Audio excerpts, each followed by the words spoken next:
Moi, Paola Ruffo di Calabria, reine des Belges de 1993 à 2013. Lorsque mon époux, Albert, accéda au trône en août 1993, après le décès soudain de son frère Baudouin, ma vie changea du tout au tout.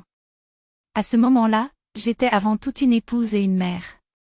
Devenir reine des Belges représentait un honneur immense, mais aussi une responsabilité que j'ai embrassée avec humilité, malgré les défis.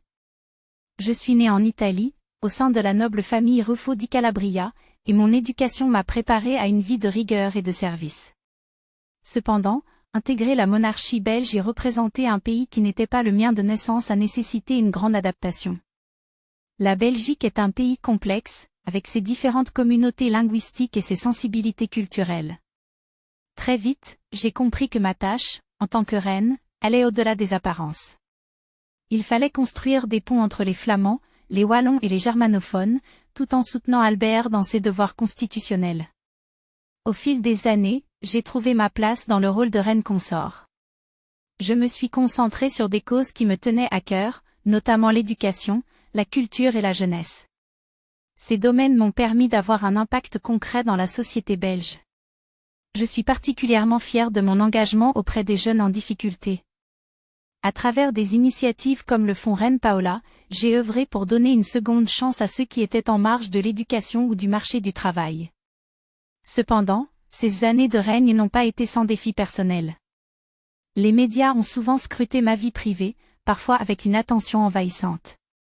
Il est vrai qu'Albert et moi avons traversé des moments difficiles, comme tout couple. Mais notre amour pour notre famille et notre sens du devoir envers la Belgique nous ont permis de surmonter ces épreuves. Nous avons également vu nos enfants grandir et assumer leurs propres responsabilités.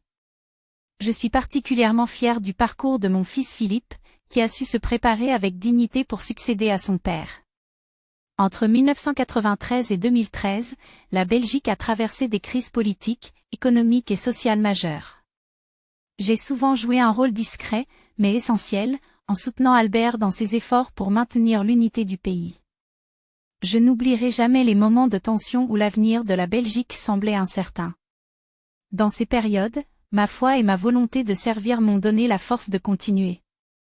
En 2013, Albert a pris la décision d'abdiquer en faveur de Philippe. À ses côtés, j'ai vécu cette transition avec sérénité. Après 20 ans de règne, nous avons senti qu'il était temps de passer le flambeau à une nouvelle génération. Aujourd'hui, en tant que reine émérite, je regarde cette période de ma vie avec gratitude et fierté. Ces 20 années ont été marquées par des défis, mais aussi par des moments de grande satisfaction. J'ai appris à connaître et à aimer profondément la Belgique, ce pays qui m'a adoptée et que je continue de servir, à ma manière, avec dévouement.